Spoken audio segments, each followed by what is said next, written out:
Je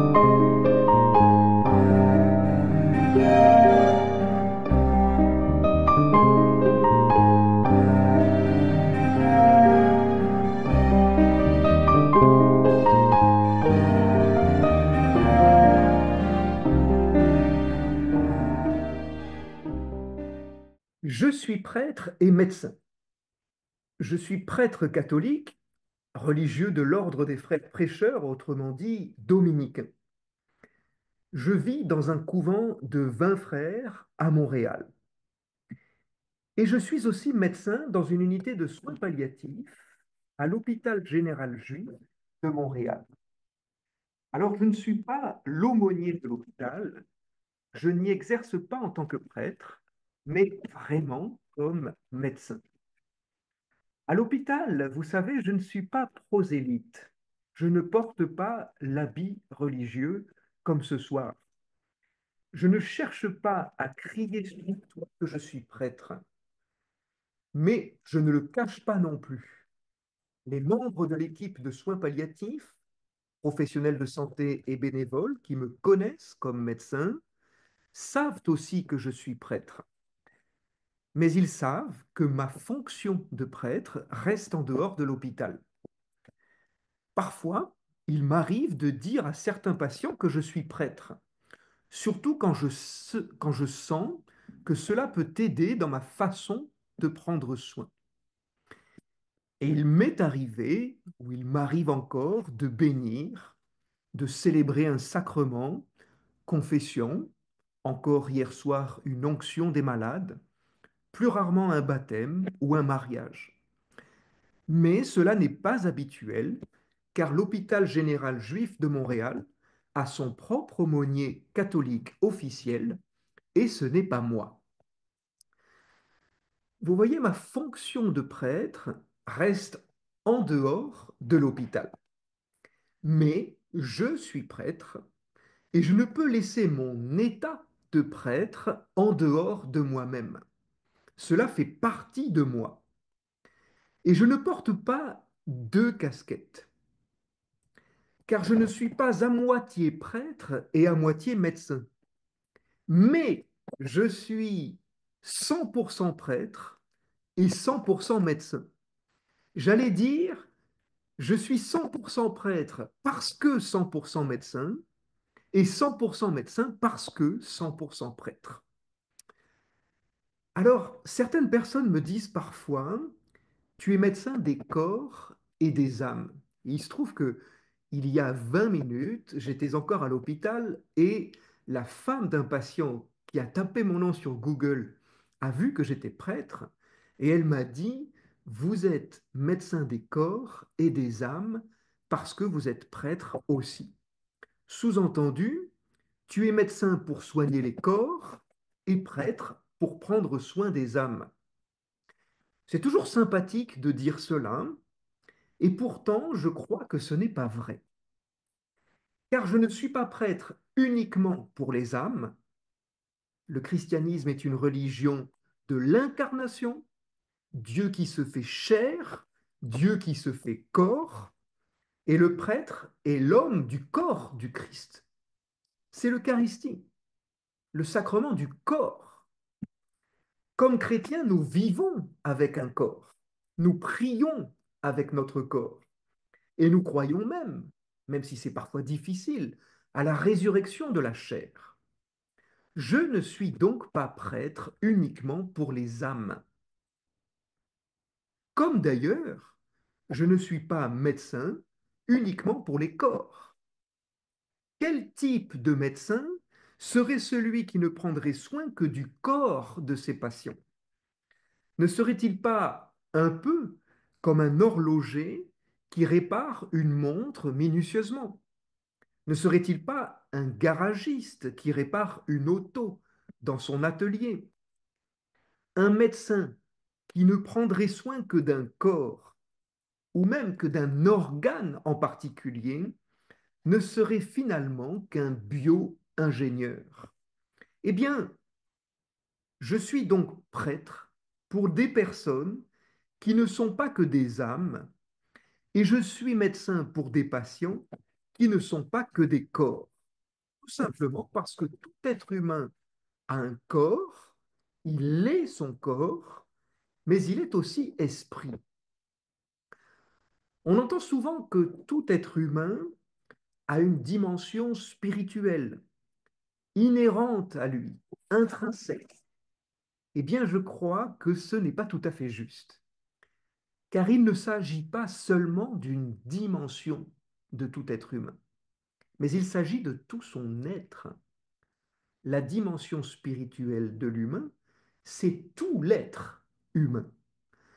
Tout être humain est 100% corps et 100% esprit. Il est 100% corporel et 100% spirituel. Toute personne humaine est entièrement corporelle et entièrement spirituelle.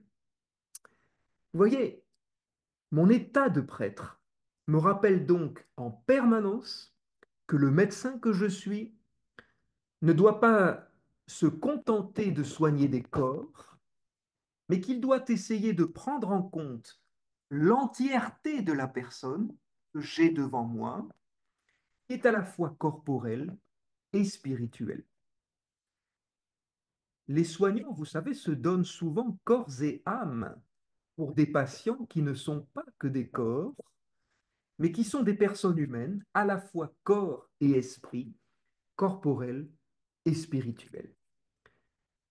Par le mot spirituel, j'entends que la personne n'est pas uniquement un corps, mais qu'elle a un esprit, qu'elle est un esprit. Et dans les soins, cet esprit doit pouvoir compter.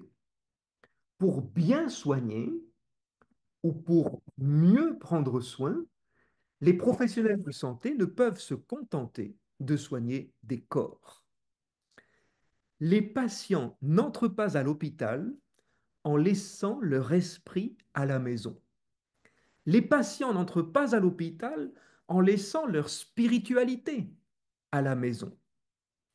L'hôpital est ou devrait être un lieu hospitalier.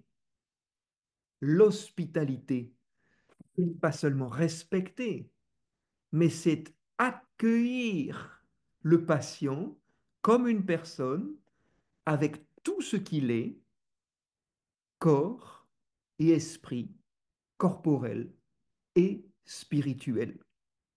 Le soignant doit donc respecter et accueillir la spiritualité de son patient, même si la spiritualité du patient ne doit pas contraindre le soignant à faire quelque chose qu'il ne voudrait pas faire. La spiritualité a donc une place dans les soins. Et la conviction que je vais essayer de défendre ce soir, c'est que prendre en compte la spiritualité dans les soins permet de mieux prendre soin. La plupart des études et des nombreux articles sur le lien entre spiritualité et soins partent de la définition de la spiritualité.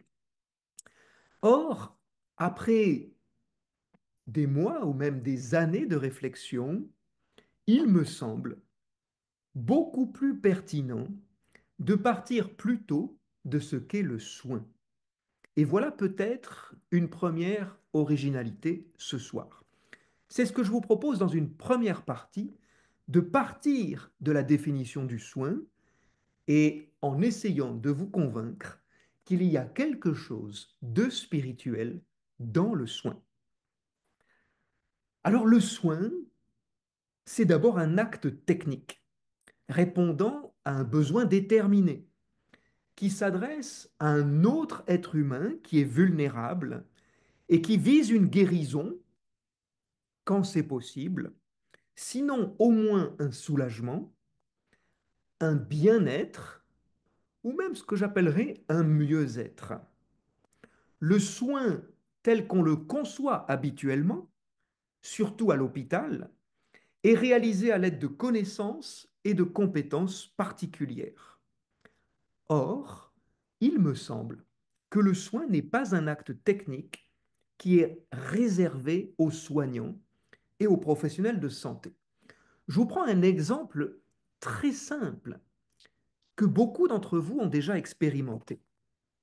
Prenons l'exemple d'un enfant de 8 ans qui s'appelle Pierre Benoît, qui tombe à bicyclette, qui se fait mal au genou.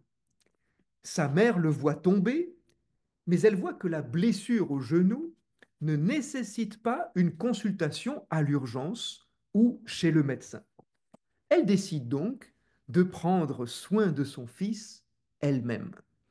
Elle prend le matériel dont elle a besoin, je dirais un désinfectant, de la iodine, une compresse et une gaze. Pas la peine d'être infirmier ou infirmière pour réaliser un soin de base, un pansement avec des infections. Mais vous vous rendez bien compte qu'une maman ne se contente pas seulement de l'acte technique du soin. Prendre soin ne se limite pas à quelques désinfectants ou cicatrisants versés sur une plaie. L'acte technique de désinfection de la plaie se déploie dans une relation. Le soin est un acte technique et à la fois un acte relationnel réalisé dans une attitude humaine qui vient du cœur. Réalisé, j'allais dire, écoutez bien ça, réalisé dans un certain état d'esprit. Un état d'esprit. Et lorsque je parle d'esprit, je parle de spirituel. Le soin est effectué dans une relation individuelle entre deux êtres humains, le soignant et le soigné, la mère et l'enfant, dans l'exemple précis que je vous relate. Prenons d'abord ce soin du côté de la mère. Du côté de la mère, c'est d'abord le cœur qui parle. Elle voit de ses yeux la douleur et la souffrance de son fils. Elle entend parfois les cris. Elle est touchée en plein cœur, un cœur de mère, dans ses entrailles, dans ses tripes. Elle est sensible à cette détresse et elle veut y répondre avec ses mains. Sa motivation vient du cœur dans un mouvement de compassion. Le soin prend sa source dans la compassion. L'amour de la mère pour son fils laisse surgir ce mouvement de compassion et lui permet de poser des gestes d'une manière bien particulière, dans un certain état d'esprit. Ce sont des gestes de tendresse, de délicatesse, de douceur, de consolation, bref, des gestes qui expriment l'amour d'une mère pour son fils. Cette mère qui prend soin de son fils a confiance dans les gestes qu'elle pose. Elle y croit. Elle est convaincue que son geste est efficace. Elle a l'espoir que ce geste qu'elle pose va produire un soulagement de la douleur et que ce geste va aboutir à un bien-être ou du moins un mieux-être. Le soin de la mère pour son fils dépasse le seul acte technique. Du côté de la mère et maintenant du côté de l'enfant, ça n'est plus le cœur qui parle, mais du côté de l'enfant, c'est le cœur qui reçoit. Le plus important, c'est l'amour que l'enfant reçoit et perçoit de sa mère dans les gestes qu'elle pose. Elle y met beaucoup d'amour pour lui faire le moins mal possible. Le désinfectant pique la chair blessée laissée à vif, mais l'amour de la maman soulage déjà cette douleur. C'est la façon dont elle va poser ses gestes qui vont le rassurer, le consoler, le mettre en confiance. Ce sont ces gestes qui vont lui permettre de croire que ce que fait sa mère, c'est pour son bien, même si ça pique un peu. C'est parce que les gestes de sa mère expriment l'amour qu'elle a pour lui que l'enfant peut croire en ce qu'elle fait. Croire, c'est-à-dire avoir confiance en elle et avoir même l'espoir d'un soulagement et d'un mieux-être à venir, peut-être même une guérison, si elle est possible, même si sa mère n'est pas une infirmière diplômée d'État et qu'elle n'a jamais reçu de formation en soins infirmiers.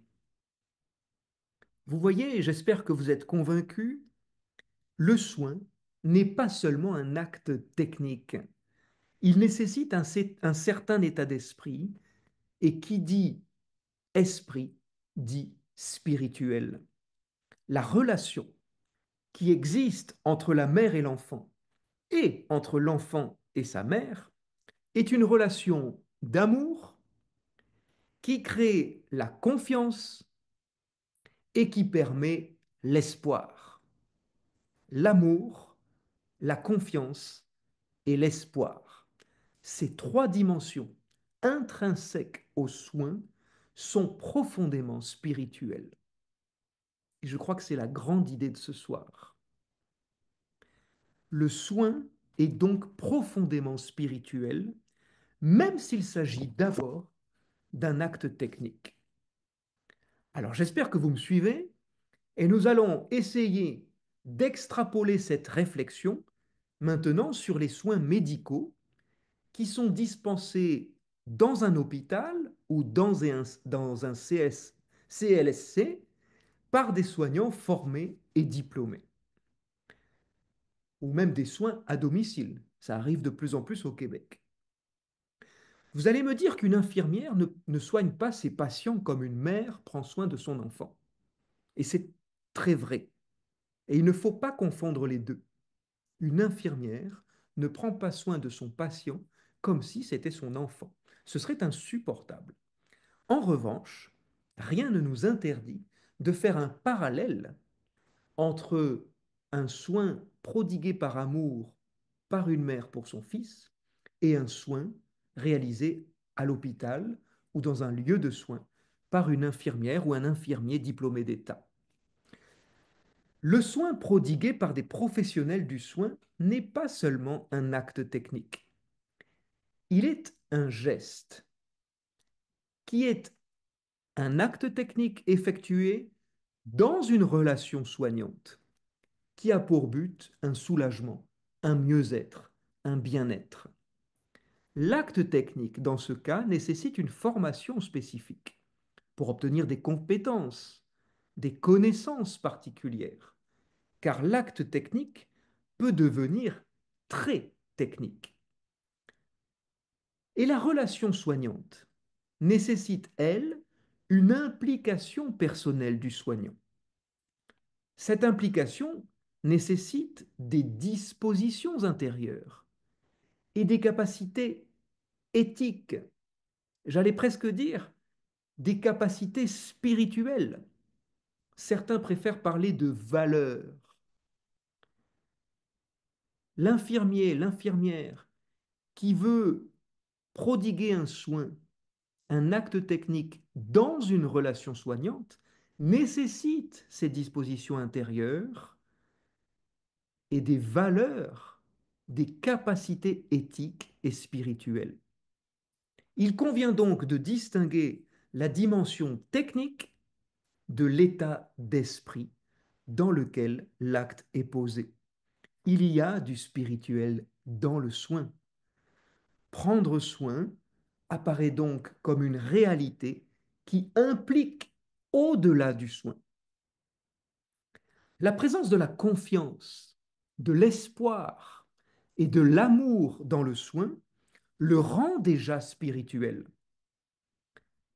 Le soignant qui vit le soin dans les trois dispositions spirituelles d'amour, de confiance et d'espoir permet au patient de réellement bénéficier des soins en vue d'un soulagement ou d'un mieux-être.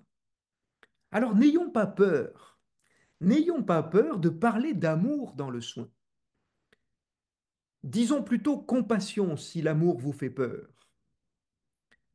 Tout part d'une attention du cœur. Le soignant qui voit de ses yeux la souffrance du patient est touché en plein cœur.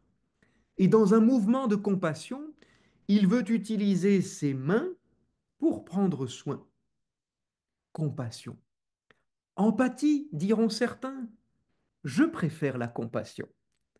L'empathie a quelque chose d'un peu froid, d'un peu distant, qui n'ose pas, qui craint de s'approcher et qui craint de se pencher. La compassion, elle, elle est plus aimante, plus chaleureuse, plus proche, plus tactile, moins distante. Elle ne craint pas de poser sa main pour rassurer, pour consoler, pour soulager. Et n'ayons pas peur non plus de parler de confiance dans le soin. Le soignant qui a confiance en lui-même et qui croit en ce qu'il fait pose des gestes assurés. Le soignant qui met sa confiance dans le patient crée un climat de confiance réciproque qui favorise la confidence. Enfin, n'ayons pas peur de parler d'espoir dans le soin. Le soignant qui a de l'espoir trouve du sens dans les gestes qu'il pose. Il voit la direction à prendre, le sens à prendre, le but à atteindre. L'espoir est créateur de sens. À l'inverse, maintenant, à l'inverse, un soignant qui agirait sans aucune compassion, sans croire dans les gestes qu'il pose, sans aucune confiance dans son patient et sans espoir d'un soulagement, agirait finalement comme un robot glacial, comme un ordinateur, sans aucune humanité, sans aucune relation. L'acte technique serait posé, et pourquoi pas très bien posé. Il pourrait même être terriblement efficace, mais il manquerait la relation qui en elle-même est soignante. Ce serait un soin sans dimension spirituelle, un soin sans spiritualité, sans ce quelque chose en plus qui peut tout changer. Du côté du soignant, il y aurait un risque de perte du sens et donc, à mon avis, d'épuisement professionnel, de perte du feu sacré. Le soin, c'est une rencontre entre deux spiritualités, celle du soignant et celle du patient. Et la spiritualité du patient peut être une aide aux soins. Maintenant que nous avons développé cette spiritualité du soignant, développons dans une deuxième partie la spiritualité du patient en tant qu'elle peut être une aide aux soins. Alors j'espère que je ne vous ai pas perdu. On prend son souffle, on retient sa respiration et on s'accroche pour la deuxième partie. La spiritualité du patient peut être une aide aux soins. Alors il est de plus en plus reconnu que la spiritualité d'un patient influence le processus de rétablissement ou l'impact des traitements reçus par une personne malade. Plusieurs études scientifiques, d'ailleurs, démontrent que la prise en compte de la spiritualité des patients peut aider les soins. Alors, je vous propose une étude parmi d'autres, celle de Barbara Badanta. Le titre est en anglais, donc c'est le moment humoristique et détente de la conférence, puisque je pense que vous ne trouverez jamais quelqu'un avec un accent aussi terrible en anglais, mais je prends des risques, j'ai confiance en moi, j'ai de l'espoir et je vous aime. The Influence of Spirituality and Religion on Critical Care Nursing. Une étude de 2022. Donc l'influence, je le traduis, l'influence de la spiritualité et de la religion dans les soins infirmiers en soins intensifs, critical care. Les résultats de cette étude indiquent que les patients et leurs familles utilisent des stratégies d'adaptation grâce à la spiritualité pour atténuer les situations stressantes dans l'unité de soins intensifs et que le respect des croyances spirituelles des patients est une composante essentielle des soins intensifs. Voilà une étude scientifique parmi d'autres qui prouve que la spiritualité prise en compte chez le patient permet de mieux recevoir les soins. La spiritualité peut apparaître pour certains patients comme une ressource intérieure dans laquelle ils puisent pour affronter le traumatisme de l'annonce d'une maladie et d'une maladie grave, pour supporter le bouleversement existentiel que la maladie grave représente, ou tout simplement pour continuer à vivre malgré tout, malgré une mort annoncée. La spiritualité, quand elle est une ressource intérieure, permet une certaine résilience, c'est-à-dire une capacité à surmonter les chocs traumatiques. Le moment est donc venu, après avoir beaucoup parlé du soin, d'essayer d'en dire un peu plus sur la spiritualité. Car si l'on affirme que la spiritualité peut être une aide aux soins, encore faut-il savoir de quoi on parle quand on dit spiritualité. Alors, il me semble qu'il faut d'abord dire qu'il y a des liens très profonds entre le religieux et le spirituel. Mais, et vous allez peut-être être surpris, voire bouleversé, il faut dire que les religions n'ont pas le monopole de la spiritualité. La spiritualité n'est pas réservée aux personnes qui adhèrent à une religion. De mon point de vue, la spiritualité est donc plus large que les religions. La spiritualité est au-delà des religions. La spiritualité englobe les religions.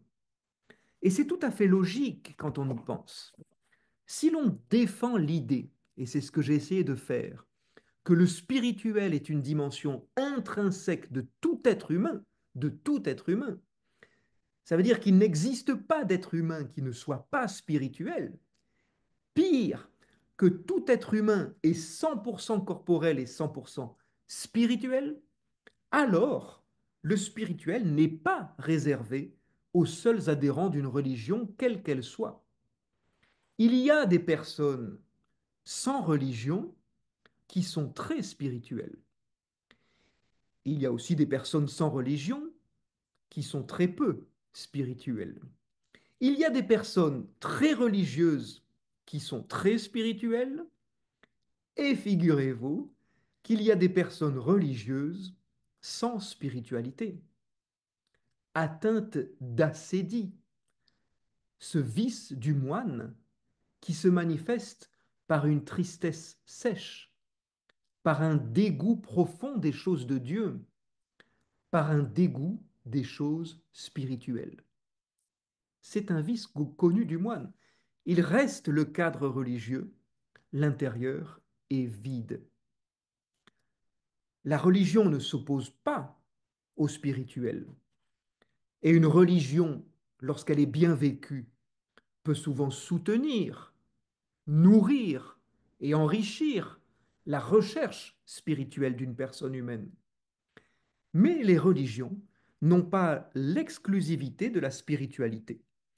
C'est pour cela que certains auteurs distinguent parfois une spiritualité laïque, entre parenthèses non religieuse, d'une spiritualité religieuse. Ce n'est pas faux, mais il ne faut pas, à mon avis, les opposer. En réalité, il est très difficile de définir exactement ce qu'est la spiritualité. Et j'avoue que plus je réfléchis à essayer de définir la spiritualité, moins c'est clair pour moi. Et je pose souvent la question aux personnes qui travaillent dans les milieux hospitaliers, et notamment aux intervenants en soins spirituels, cette question, qu'est-ce que la spiritualité pour toi? Et les réponses sont toutes très différentes, mais ce que j'ai rassemblé dans ce qui suit ne vient pas beaucoup de moi, mais beaucoup des acteurs en soins spirituels sur le terrain. Alors voilà comment je pourrais essayer de définir la spiritualité. Elle est d'abord constitutive de tout être humain et elle est le lieu de l'intime. C'est ce qui fait la définition même de tout être humain. Il n'existe pas d'être humain qui ne soit pas du tout spirituel. Et certains vont même parler de besoin spirituel, ce qui est, à mon avis, une expression très très forte, car le mot besoin signifie que l'on ne peut pas vivre sans. L'être humain a besoin de nourriture pour vivre. Il ne peut pas vivre sans nourriture. L'être humain a besoin d'eau pour vivre. Il ne peut pas vivre sans eau. Donc, parler de besoin spirituel signifie qu'on a besoin de spirituel pour vivre et qu'on ne peut pas vivre sans spirituel. C'est donc très fort. Parler de besoin spirituel, c'est dire que sans confiance, sans espoir et sans amour, l'être humain ne peut pas vivre. C'est donc l'essence de l'humain que d'être spirituel. La spiritualité, c'est donc sa dimension centrale. Alors, j'ai essayé de rassembler ce que les intervenants en soins spirituels m'ont dit, et voilà le best-of des définitions de la spiritualité. La spiritualité, c'est un mouvement dynamique de l'esprit qui me pousse en avant. Et j'ai rajouté entre parenthèses, malgré tout. C'est une dynamique intérieure qui me permet de tracer ma route, mon chemin de vie. C'est une soif qui me pousse à creuser dans les profondeurs pour aller chercher à boire, pour m'abreuver. C'est une faim qui me fait avancer pour aller chercher de quoi me nourrir. Et le best-of du best-of, la spiritualité, c'est tout ce qui me fait vivre. C'est tout ce qui me fait vivre. C'est-à-dire tout ce qui me permet de vivre malgré la maladie. Tout ce qui me permet de vivre avec la maladie. Je crois que la théologie catholique a quelque chose à nous dire sur la spiritualité, qui pourrait nous aider à approfondir encore notre réflexion sur ce lien entre spiritualité et soin. Et je crois que c'est tout le propos du CEDEV, du Centre dominicain d'éthique et de vie spirituelle, que de partir notre réflexion à partir du terrain, du concret, du réel, en l'éclairant par la théologie chrétienne, dans la tradition dominicaine. Et donc, en théologie chrétienne, les vertus théologales de foi, d'espérance et de charité sont des dispositions intérieures habituelles, j'allais dire des dispositions fermes à faire le bien dans notre relation à Dieu. Si nous reprenons ces trois vertus théologales sous l'angle de la spiritualité, en tant que la spiritualité est constitutive de tout être humain, alors je pense qu'il n'est pas déraisonnable de parler de confiance, d'espoir et d'amour.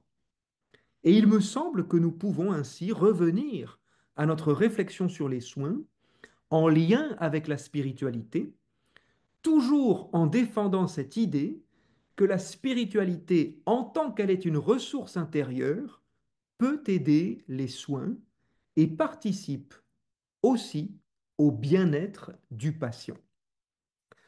Pas plus tard qu'hier, hier soir, j'étais à l'hôpital général juif, dans une chambre de l'unité de soins palliatifs. J'étais avec un patient très spirituel. dont la spiritualité était vécue dans la religion orthodoxe. Et j'allais même dire que la religion orthodoxe permettait chez ce patient de nourrir sa spiritualité. Ce patient sait qu'il va mourir, et il sait qu'il va mourir assez vite. Et il accepte cela dans un lâcher-prise qui est déconcertant. Alors je lui ai demandé, hier soir, qu'est-ce qui vous fait tenir? Dans quelles ressources intérieures de l'intime allez-vous puiser la force de continuer à vivre tout en sachant que votre maladie va conduire à la mort très rapidement? Il m'a répondu qu'il a confiance en Dieu, que sa foi lui donne de l'espérance, l'espoir d'une vie après la mort, et qu'il aime sa famille et les siens, et que ça lui suffit. Il confie cependant, il ne faut pas tout idéaliser, il confie cependant qu'il est triste et qu'il est inquiet de partir, car il a peur de les laisser seuls, entre parenthèses, sa famille, son entourage, et puis il dit, j'ai peur qu'il me manque. Vous voyez, cet espoir d'une vie après la mort, cette inquiétude sur une relation, une connexion, une communication, une communion entre les morts et les vivants. La spiritualité pour ce patient est un soutien, car ce patient va puiser dans ses ressources intérieures, dans l'intime de lui-même, pour accepter la terrible maladie dont il est atteint. Et cette spiritualité lui permet d'accepter facilement et avec confiance les soins proposés. Et lui permet même, j'allais encore plus loin, de bien répondre aux médicaments qui lui sont donnés. Donc, la spiritualité prend une place importante dans les soins. Quand elle est une ressource intérieure suffisante pour les patients, elle participe au bien-être du patient. Mais il est très difficile pour moi de parler d'un bien-être spirituel, car je ne sais pas ce que c'est qu'un bien-être spirituel. Peut-être que dans la vie, chaque être humain oscille en permanence entre un certain bien-être spirituel et une souffrance spirituelle. Mais il me semble que de parler de bien-être spirituel, c'est dire de la spiritualité qu'elle est un état. Or, de mon point de vue, elle est un mouvement et un mouvement dynamique. J'en arrive donc à ma troisième partie. Dans la première partie, nous avons vu qu'il y a du spirituel dans le soin. Dans la deuxième partie, j'ai essayé de vous convaincre que prendre en compte la spiritualité d'un patient peut l'aider à être mieux soigné, à être mieux soulagé, à mieux être dans le mieux-être. Eh bien, la troisième partie est un peu inverse. La souffrance spirituelle du patient est parfois un obstacle aux soins. Elle doit être accompagnée. Alors, je vous invite à respirer bien profondément, à garder votre concentration bien fixée, et nous sommes partis pour cette troisième partie. Chez certains patients, et j'allais dire même chez beaucoup de patients, la spiritualité peut parfois être insuffisante pour permettre aux patients d'aller y puiser des ressources intérieures pour faire face. Ce vide intérieur peut aller jusqu'à entraver un processus de guérison, peut aller jusqu'à compliquer un processus de deuil, peut aller jusqu'à précipiter l'aggravation d'une situation. Un patient qui est en souffrance spirituelle va moins adhérer aux soins qui vont lui être prodigués et même répondra moins à la médication. Je vous prends un autre exemple, et c'était aussi hier soir, dans la chambre juste en face. Il y a une patiente de la même origine et de la même religion, orthodoxe. mais qui est en souffrance spirituelle. Elle et même son entourage. Elle ne fait pas confiance en l'équipe de soins. Sa fille à ses côtés ne fait pas confiance à l'équipe de soins. Quand on rentre dans la chambre, on se sent jugé et on voit la frayeur, la terreur, la colère dans ses yeux. Elle n'a pas vraiment d'espoir. Elle ne désire rien. Elle ne veut rien. Elle ne demande rien. Et l'on ne sent pas beaucoup d'amour en elle et entre elles. Il est impressionnant de voir qu'elle refuse énormément de traitements. Des traitements pourtant parfois simples et qui pourraient soulager ses douleurs, qui pourraient soulager ses inconforts. Mais elle refuse. Et l'on voit aussi que les doses pourtant massives d'opioïdes qu'elle reçoit semblent peu efficaces. Nous avons beau augmenter les doses jour après jour, elle est toujours dans une douleur immense et dans une souffrance insupportable. Tout se passe comme si sa souffrance spirituelle était un obstacle aux soins offerts et proposés. Donc, la spiritualité prend une place importante dans les soins. Quand elle n'est plus suffisante pour que le patient puisse aller puiser en elle des ressources intérieures, elle peut devenir un obstacle. La seule spécialité médicale qui a assumé la prise en compte de la spiritualité dans les soins, c'est les soins palliatifs. Probablement parce que la fin de vie confronte la personne gravement malade à sa mort qui vient et cela éveille son besoin spirituel. La fondatrice du mouvement des soins palliatifs, Cicely Saunders, a voulu intégrer le spirituel dans sa définition parce qu'elle a compris très vite l'importance de la spiritualité dans les soins. Pour elle, la spiritualité est une dimension à part entière de la personne souffrante. C'est elle qui a su reconnaître ce qu'elle a appelé la souffrance totale, total pain, qui inclut les dimensions physiques, psychologiques, sociales et spirituelles. Cette dimension spirituelle est d'ailleurs toujours inscrite aujourd'hui dans la définition officielle des soins palliatifs que nous donne l'Organisation mondiale de la santé en 2002. Je vous lis 3 lignes pour définir les soins palliatifs selon l'OMS. Les soins palliatifs cherchent à améliorer la qualité de vie des patients et de leurs familles face aux conséquences d'une maladie potentiellement mortelle, par la prévention et le soulagement de la souffrance, identifier précocement et évaluer avec précision, ainsi que le traitement de la douleur et des autres problèmes physiques, psychologiques et spirituels qui lui sont liés. Selon les soins palliatifs, prendre en compte les problèmes spirituels d'un patient est aussi important que prendre en compte ses problèmes physiques, les douleurs et les inconforts, et ses problèmes psychologiques, sa tristesse, ses émotions, sa dépression. Vous voyez du même coup que la souffrance psychologique n'est pas souffrance spirituelle et n'est pas souffrance physique, même si les trois sont intrinsèquement liés et parfois difficilement distinguables. Il y a donc une approche globale que certains appellent holistique, dans laquelle la spiritualité a sa place. J'ouvre ici une petite parenthèse.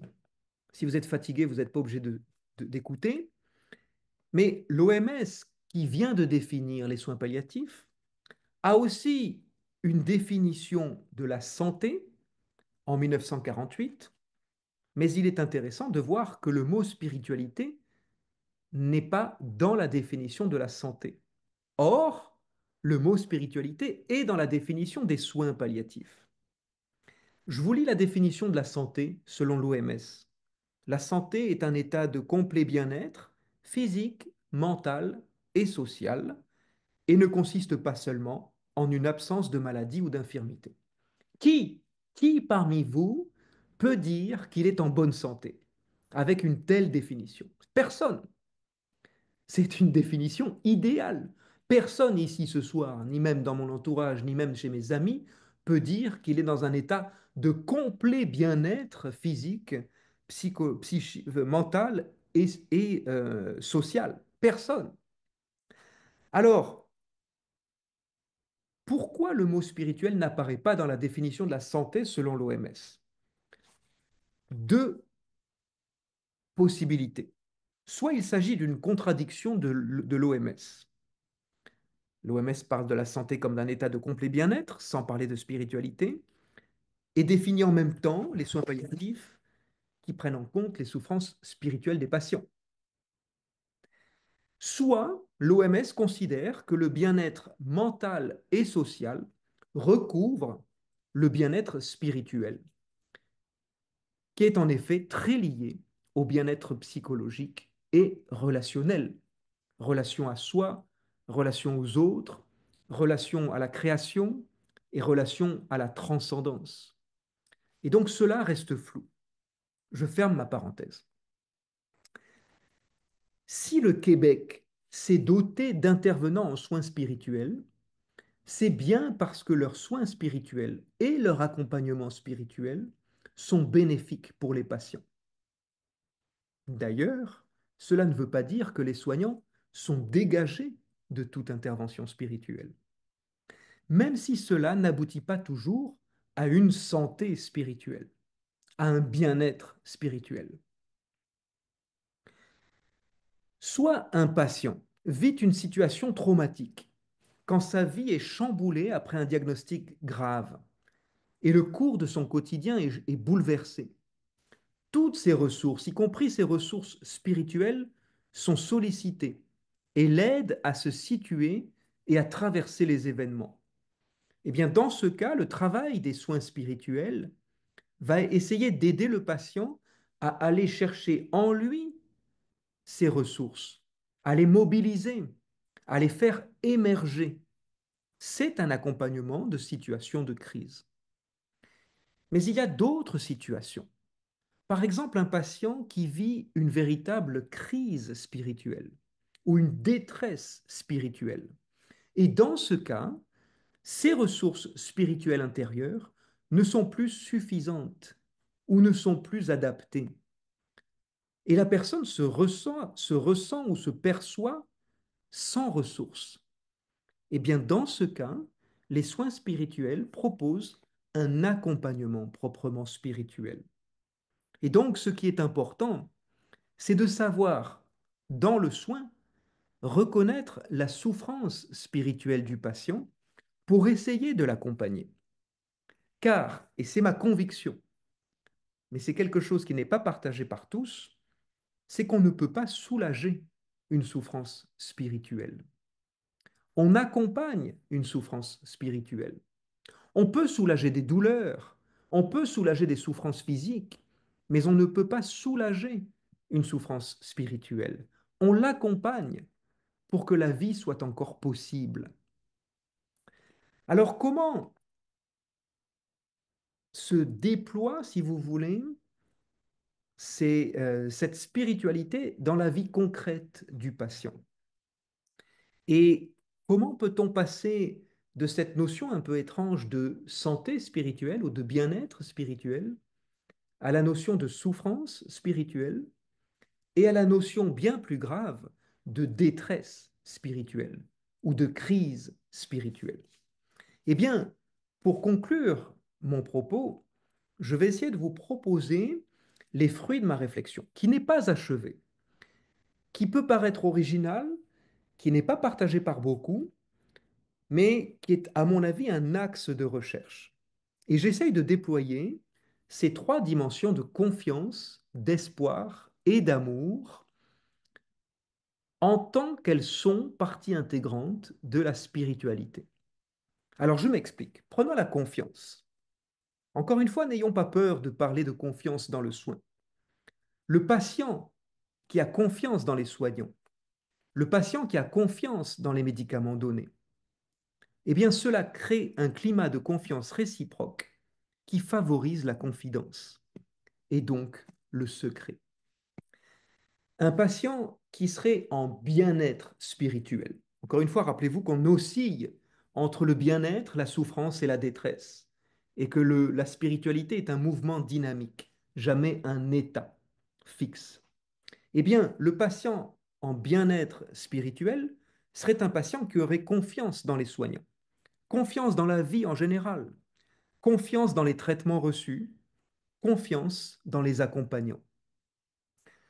Le patient qui serait en souffrance spirituelle serait plutôt dans le refus de soins, à refuser les médicaments, à ne pas avoir confiance dans les médicaments donnés, à même ne plus avoir confiance dans l'entourage, être en rupture avec l'entourage, voire même d'être dans un état de révolte. Et maintenant, celui qui est en détresse spirituelle, au-delà de la souffrance, celui qui est en crise spirituelle, serait celui qui dit ⁇ Je n'y crois plus. C'est terminé, je n'y crois plus. ⁇ Prenons maintenant l'axe de l'espoir. N'ayons pas peur de parler d'espoir dans le soin. Le patient qui a de l'espoir trouve du sens dans ce qu'il vit. Il voit la direction à prendre, le but à atteindre. L'espoir est créateur de sens. Et je vous le dis tel que je le pense, ça n'est pas le patient qui donne du sens à ce qu'il vit, mais c'est le patient qui trouve le sens de ce qu'il vit. On ne se donne pas le sens de la vie, on trouve le sens de la vie. Alors le patient qui est dans un état de bien-être spirituel a de l'espoir, cet espoir de, d'obtenir un soulagement, un mieux-être avec les traitements donnés, l'espoir de trouver le sens de ce qu'il vit. Celui qui est en souffrance spirituelle serait plutôt du côté du désespoir. Et l'on rencontre des patients qui nous disent, je n'ai plus d'espoir. Je ne vois pas quel espoir je pourrais avoir parce que je n'ai plus l'espoir de guérir. Mais l'espoir de guérir n'est pas l'unique espoir dans une maladie. Il y a plein d'espoirs encore possibles et réalisables dans la vie. Et ce sont ces espoirs-là que l'on peut cultiver. Et le patient qui est en détresse ou en crise spirituelle, lui est au-delà encore de cette souffrance spirituelle. Il est au-delà du désespoir.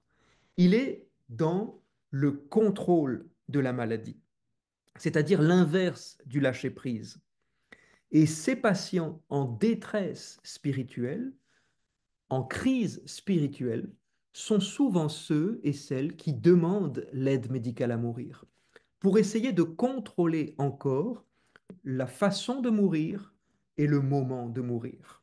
Au-delà du désespoir, j'essaye encore de contrôler la fin de ma vie. Voyons maintenant l'axe de l'amour. Et encore une fois, n'ayons pas peur de parler d'amour avec les patients.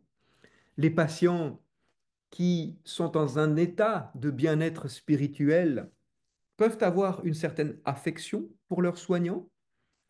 Pas plus tard que ce soir, un patient, le fameux dont je vous prenais l'exemple pendant cette conférence, patient très spirituel mais religieux à la fois dans la religion orthodoxe, disait, je vous aime, docteur.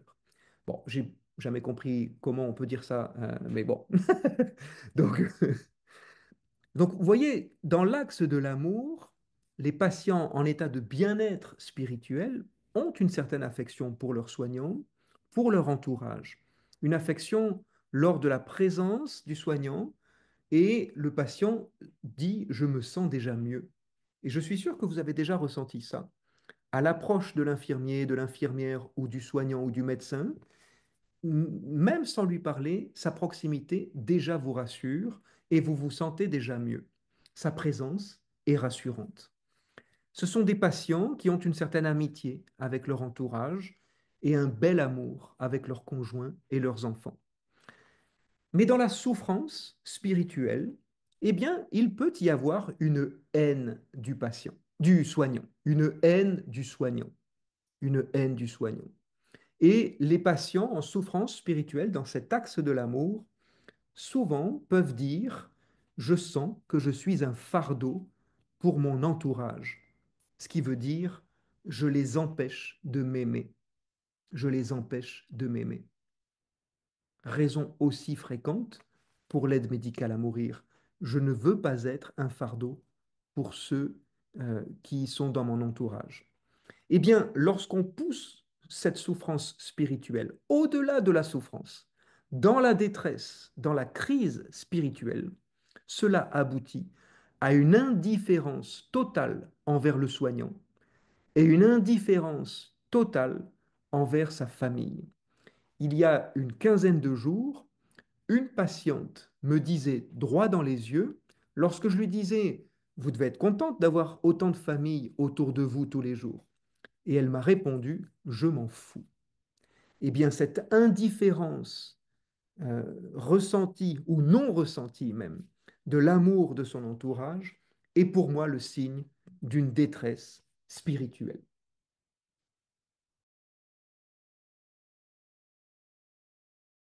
Je te remercie d'être là, frère Pierre Benoît. Donc voilà, on a une particularité tous les deux commune, c'est que nous sommes tous les deux prêtres. Pierre Benoît est moine, je suis religieux. Pierre Benoît est intervenant en soins spirituels et je suis médecin. Donc nous fréquentons tous les deux les églises et les terrains de soins. Donc l'expérience concrète va pouvoir, je l'espère, illustrer le propos que j'ai tenu pendant 45 minutes. Et nous allons commencer, frère Pierre Benoît, si tu veux bien. D'abord, juste savoir comment tu voudrais réagir à ces propos que tu as entendus pendant 45 minutes, mais surtout, aurais-tu envie de l'éclairer par ton expérience clinique, ton expérience du terrain, j'allais dire ton expérience de tous les jours? Et avec plaisir, et puis ben, j'en profite pour te remercier en mon nom, mais aussi au nom de ceux qui sont présents, pour ce que tu nous as livré comme réflexion riche et dense. Si je devais retenir un point, c'est la dimension relationnelle du soin dont tu nous as parlé en t'appuyant sur confiance, espoir, amour, les vertus théologales dites dans un langage que l'esprit laïque peut aussi percevoir. Donc une dimension relationnelle du soin et qui va dans les deux sens. Le patient qui t'a dit ben, je vous aime, voire le contraire, la personne qui manifeste de la haine. Ça montre bien la dimension de relation du patient vers le soignant et puis dans l'autre sens, abondamment, tu as pu illustrer combien l'hospitalité médicale est là pour accueillir un corps et un esprit indissociablement reliés. Donc cette dimension relationnelle du soin qui associe une dimension technique de l'intervention et une dynamique interpersonnelle, on se rend compte que là, on est dans le domaine foncièrement spirituel. Alors, si je devais retenir un des points que tu nous as proposés dans la réflexion, ça serait celui-ci. Et donc, tu voudrais que j'éclaire ça avec quelques vignettes cliniques C'est ça, c'est de que toute là, je suis en expérience. train de lire il y a au moins une cinquantaine de questions qui sont arrivées et je vois bien que, ok, le discours est un peu idéal, idéaliste, un peu théologique, un peu réflexif, un peu spéculatif, comme on pourrait dire, et pourrait parfois faire croire qu'il est un peu en dehors du terrain. Ce qui est intéressant, c'est de pouvoir témoigner de ce que tu vis, toi, en tant qu'intervenant en soins spirituels à domicile, et notamment en soins palliatifs, et en nous éclairant, si tu veux, par ton expérience du quotidien. Oui, eh bien, on va aller pour une première situation, une première vignette clinique dans une histoire vraie. Je la rends anonyme par discrétion. Cette histoire, en fait, se passe plutôt dans un hôpital et on va atterrir un peu brusquement parce que c'est une histoire plutôt triste, colorée d'angoisse et de détresse spirituelle. C'était une dame qui avait dans les 70 ans, très angoissée, très réactive vis-à-vis de l'équipe soignante et en refus de certaines approches thérapeutiques. Donc, l'équipe a éprouvé des difficultés de communication avec cette personne qui se trouvait aussi assez isolée sur le plan social, alors même que pendant sa vie, elle avait eu un réseau de relations assez développé.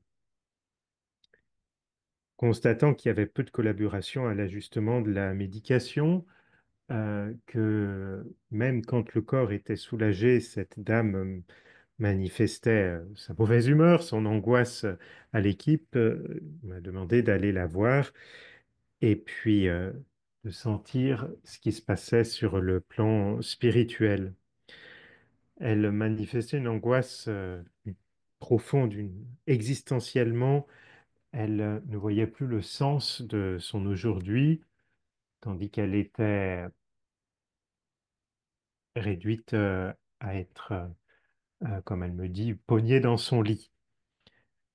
Elle ne pouvait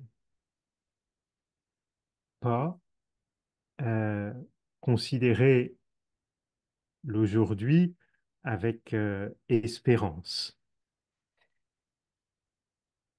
Alors je lui ai posé la question, après avoir exploré l'aujourd'hui, qu'elle comparait à son passé sans y trouver de lumière, mais comment elle envisageait le futur, l'après la mort. Et là, elle m'a regardé avec un regard qui me fait encore frissonner. Elle me dit, après la mort, c'est 6 pieds sous terre. Point. Pas de verbe, juste cette exclamation.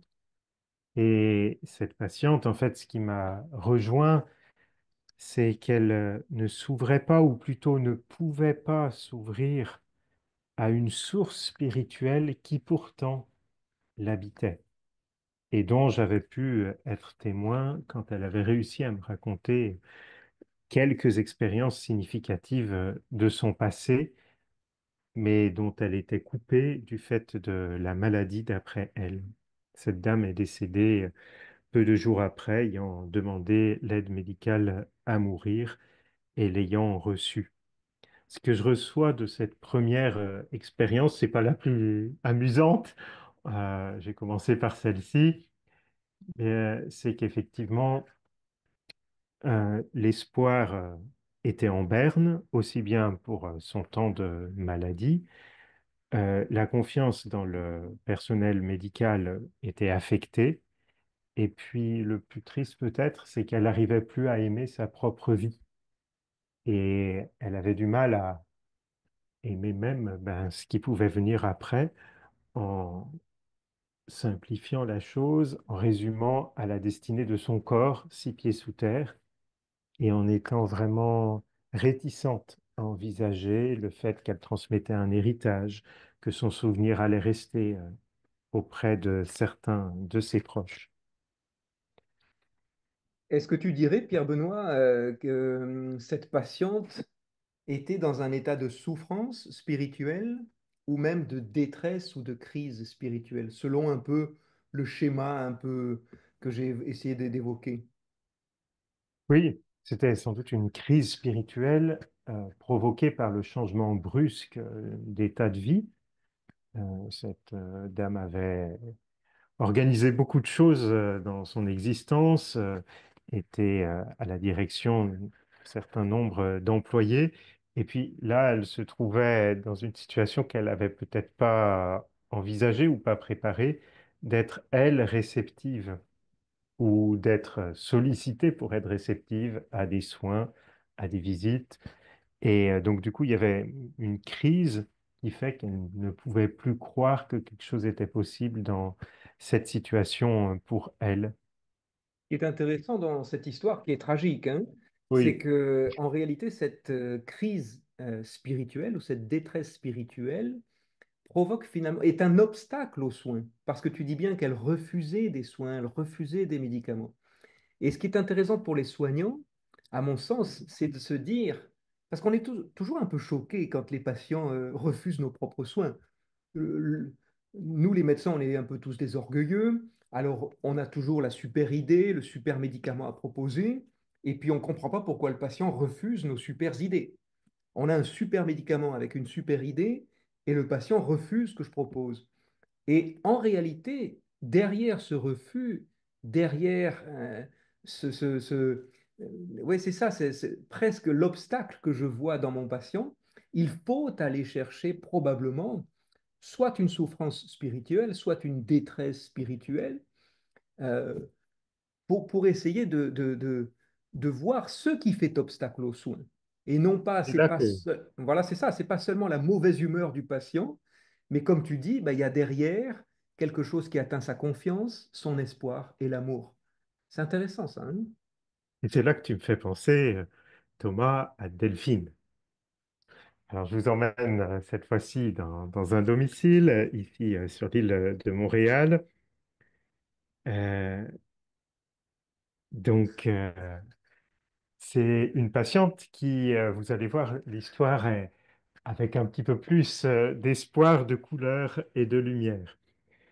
Euh, Elle m'a été référée, cette dame, par un infirmier qui disait, écoute, il doit y avoir quelque chose qui bloque. On a réussi à ajuster au niveau de la médication par rapport à la douleur.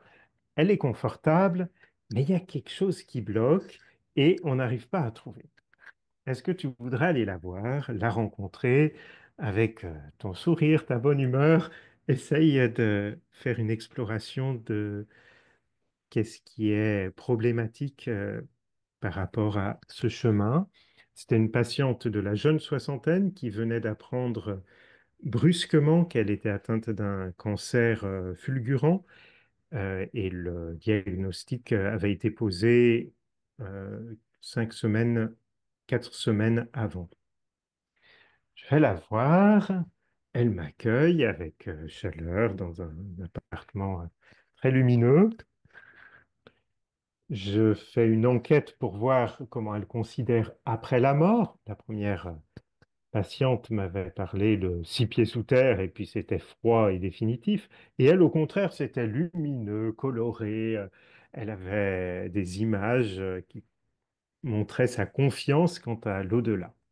Ah, alors qu'en était-il de ce blocage dont le personnel infirmier avait fait mention? Cette personne, elle s'appelait Viviane. Viviane, quand je lui parle de après la mort, il n'y a pas de problème. Mais quand je lui demande, mais la mort en tant que telle, le passage, est-ce que ça vous inquiète? Et alors là, elle s'est mise à trembler un peu. Elle me regarde, elle me dit, est-ce que je peux vous raconter quelque chose? Bien sûr, je suis là, j'ai le temps. Et là, elle me raconte une histoire qui s'est passée 40 ans avant. Elle avait une amie très proche, on va l'appeler Delphine pour rendre la situation plus compréhensible. L'amie donc de notre patiente Viviane, Delphine, avait dans la vingtaine connu une mort brusque par suicide. Et la patiente continuait à porter encore aujourd'hui une culpabilité, pas forcément légitime, mais plus par l'impact d'un traumatisme de cette mort brusque d'une personne significative pour elle. De ce fait-là, elle avait du mal à se laisser aller sur son propre chemin de fin de vie, car la mort était pour elle quelque chose de menaçant relativement à l'expérience de son amie Delphine, dont elle était très proche et dont elle se sentait responsable avant le décès de Delphine, et dont elle continuait de porter cette mort tragique. Alors j'ai proposé à Viviane, je lui ai dit, écoutez, je vous propose qu'on prenne un temps spirituel. Je n'étais pas une patiente chrétienne, mais elle comprenait tout à fait l'importance d'avoir un moment d'intériorité, de méditation, un rituel. Et donc, je vais proposer un rituel de clôture de deuil qu'on a composé ensemble. Je vous le raconte rapidement. Sur le grand écran en face d'elle, on a fait couler une cascade. Il y avait le bruit des oiseaux qui sortaient de la vidéo qui avait été choisie par la dame pour créer un climat favorable. On a mis une bougie pour avoir un signe symbolique de transcendance et d'espoir à travers la flamme. Et puis je lui ai dit, écoutez, vous m'avez parlé de cette amie qui était chère à votre âme, Delphine, qui est décédée maintenant. Si vous deviez trouver un objet la représentant, un symbole, et là, elle s'est déplacée à pas, et puis elle est allée chercher un bâton de cannelle. Ça lui rappelait les repas qu'elle partageait ensemble et puis les odeurs de cet ingrédient, la cannelle. Alors je dis très bien. Voilà. Et vous, qu'est-ce qui vous symboliserait, Viviane? Je demande à la patiente. C'est une patiente qui était un peu artiste. Elle avait plein de crayons, de couleurs sur le rebord de la fenêtre. Elle va chercher un crayon rouge et un petit papier feutré, et puis elle dessine un peu péniblement un cœur. Très bien. Je lui demande l'autorisation pour mettre ça dans le réel de son expérience, de lui emprunter une assiette. Je me rends dans la cuisine et je trouve une belle assiette en grès. J'ai dit, écoutez, on va faire quelque chose. Voilà, là c'est l'espace spirituel, cette zone symbolisée par l'assiette. Et on va vous mettre ensemble. On va honorer spirituellement cette relation significative pour vous, que vous avez vécue vivante sur cette terre ensemble pendant 20 ans, et depuis 40 ans, elle dans l'autre monde et vous ici. Elle a donné son accord et on a mis les deux symboles. Vous vous souvenez des deux symboles? D'un côté, le petit bâton de cannelle, de l'autre côté, le cœur rouge. Les a mis ensemble, superposés au milieu de l'assiette. Et on a rendu grâce pour cette amitié. Puis ensuite, j'ai demandé à Viviane, Delphine a pris un chemin.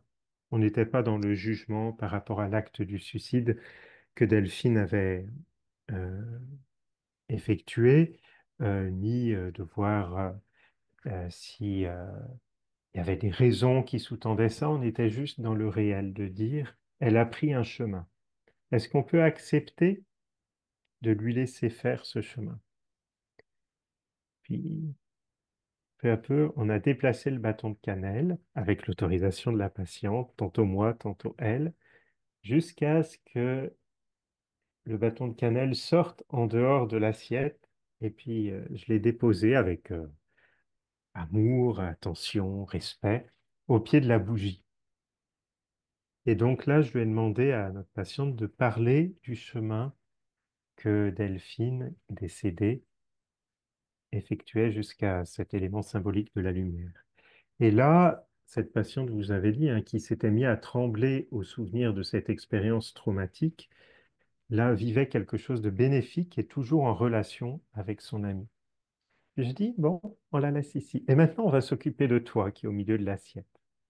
Et donc, on s'est occupé du cœur. Je lui ai demandé, ben, qu'est-ce que tu vis maintenant? Elle a commencé par dire, ben, je me sens isolée. Oui, ouais, de fait, elle avait laissé aller son ami.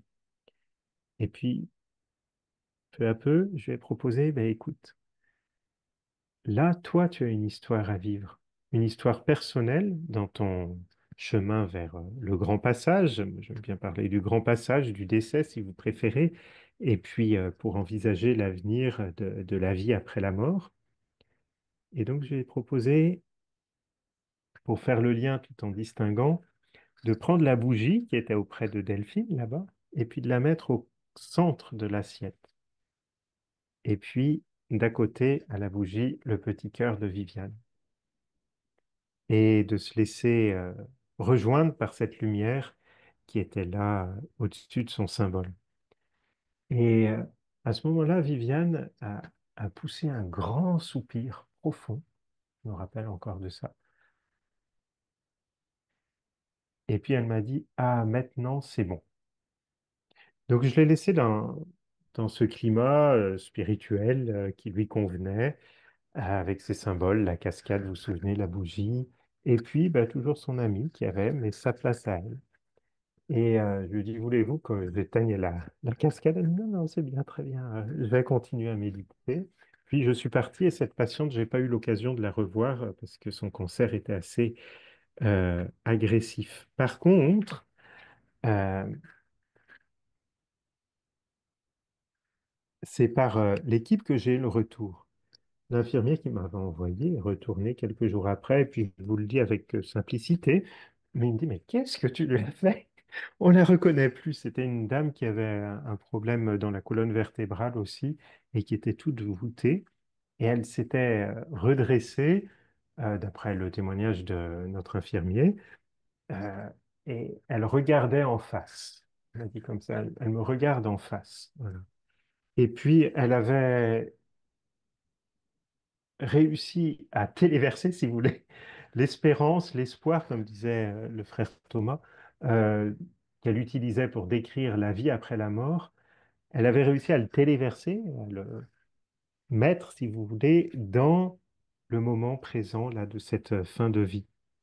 Elle parlait de ce moment-là bah, comme un moment où elle goûtait, elle savourait les instants, elle parlait donc de différents sens qui sont importants en soins palliatifs, l'odeur, l'odorat, le goût, l'ouïe. Et ce qui a été un apprentissage pour moi dans cette expérience entre Viviane et Delphine, et puis je vais te redonner la parole, euh, Thomas, c'est que ben, on a honoré une relation, l'amitié de Delphine et Viviane. On a distingué pour que Viviane puisse vivre son propre processus spirituel de détachement de cette vie sans être impactée par l'expérience négative que spirituellement elle avait portée pendant 40 ans et le rituel donc de clôture du deuil non accompli lui a permis de, elle, cheminer vers les étapes qui devaient se préparer pour elle. Donc on est vraiment bah, dans cette dimension d'amour de l'autre et d'amour d'elle-même en acceptant son chemin. Et l'équipe a dit, ben, ça nous a facilité le travail de dialogue avec elle parce qu'il n'y avait plus cette angoisse énorme qui pesait et puis qui effaçait ben, les interventions que certains membres de l'équipe essayaient de faire. Alors, ce C'est que une je histoire retiens, très touchante, hein, tu vois, Pierre Benoît. Merci beaucoup pour cette histoire touchante. Et comment dire ça? C'est que ce qui est intéressant de dire, c'est que tu dis que tu as facilité le travail des soignants. C'est ça l'idée centrale, c'est que la spiritualité, lorsqu'elle devient une ressource intérieure pour le patient, peut permettre d'être plus réceptif aux soins que l'on reçoit. Est-ce que tu dirais, parce que tu as évoqué les soins spirituels à travers le rite que tu as proposé à cette patiente, donc tu es allé plus loin que mon propos, puisque je n'ai pas abordé vraiment cette notion de soins spirituels. Est-ce qu'on pourrait dire, c'est une question que je me pose en t'écoutant, que le soin spirituel ou les soins spirituels essayent de redonner à la patiente de l'espoir, de l'amour et de la confiance? Est-ce qu'on pourrait simplifier comme ça? oui, et puis ça rejoint un petit peu un autre schéma, c'est celui de l'empowerment. J'ai un super accent français, en anglais aussi, de redonner du pouvoir en fait, mais un pouvoir bénéfique, non pas un pouvoir de contrôle, de censure de la médication, mais un pouvoir qui va chercher du sens dans effectivement cette trilogie de la confiance, de l'espoir, de l'amour. Et ça me rappelle, bah, peut-être pour illustrer ça en terminant, un patient qui me disait, bah, c'est un essentiel la spiritualité, c'est tout ce qui me fait vivre, disait un de tes patients. Je pense à un monsieur ou à un groupe de patients, même finalement, on va l'appeler Eric, qui lui trouvait un grand soulagement pour son âme à parler des réalités transcendantes. Voilà, le sens de la vie. C'est avec vous que je parle de l'essentiel, de ma quête de sens, me disait-il. Je fais résonner en mon âme ce qui n'a pas eu le temps pendant ma vie de chanter. Je pense à un autre patient, lui, protestant. Alors là, j'aime beaucoup les patients protestants tout en étant prêtre catholique. La puissance de la parole de Dieu qui vient justement redressez-vous, relevez la tête, car votre rédemption, votre délivrance approche, qui vient incarner ces paroles et transformer le quotidien de la personne en lui redonnant bah, dans un sens d'appartenance à travers la parole de Dieu, l'espoir qui est porté ben, par tout un peuple croyant. Et puis, terminé, ben, je pense à une dame, un fort moment de communion. Il y a un de tes confrères, Jean-Michel Garrigue, dans un livre ce dominicain, À l'heure de notre mort, Accueillir la vie éternelle, qui parle de cette lumière qu'on peut voir chez certains des patients, vraiment au seuil de la nouvelle vie, là où on sent déjà cette vie lumineuse d'après. C'était une dame dans une tour, dans son appartement, je lui apportais la communion. Et la dernière fois, il y a vraiment eu une expérience spirituelle qui m'a rejoint. On parlait hein, que c'était un soin relationnel, où j'ai vu vraiment son visage s'illuminer. Il n'y a pas eu d'apparition, rien du tout, mais comme une communion, une condensation de toute son expérience de vie que je lui avais fait longuement raconter pendant nos rencontres. Et puis là, elle me disait, ben, j'accueille tout, j'offre tout et je vais. Donc, dans le sacrement de l'Eucharistie, c'était pour le coup une femme très engagée dans la foi chrétienne, en Église pendant de nombreuses années. Eh bien, portée là par le rituel, portée par une communauté priante, elle pouvait accomplir ce passage. Et alors là, pour le coup, elle était signe pour l'entourage de confiance, d'espoir, d'amour, de charité, d'espérance et de foi. Tu as bien raison de conclure ainsi, Pierre-Benoît, parce que c'est un peu ce que j'ai derrière la tête lorsque je parle de confiance, d'espoir et d'amour, c'est que c'est un langage un peu laïque. Et on parle en tant que spiritualité laïque. Mais en réalité, nous sommes aussi deux prêtres catholiques et nous croyons à ces vertus théologales de foi, d'espérance et de charité. Mais justement, que la religion catholique peut nous donner, ce que la spiritualité laïque ne peut pas donner. Et c'est sûr qu'en tant qu'intervenant en soins spirituels, les soins spirituels s'orientent sur la confiance, l'espoir et l'amour. Mais en tant que aumônier catholique, prêtre catholique ou aumônier d'hôpital, ce que nous ne sommes pas, mais la mission des aumôniers d'hôpitaux, c'est justement d'apporter ce côté théologal de la religion chrétienne, du Dieu des chrétiens, et probablement qu'il y a quelque chose à réfléchir dans ce lien entre la confiance, l'espoir et l'amour que nous avons développé ce soir, et la foi, l'espérance et la charité. Ma conviction, c'est que l'on trouve le sens de sa vie et le sens des épreuves de la maladie dans la foi, l'espérance et la charité. Mais on le trouve donc un peu quand même dans la confiance, l'espoir et l'amour.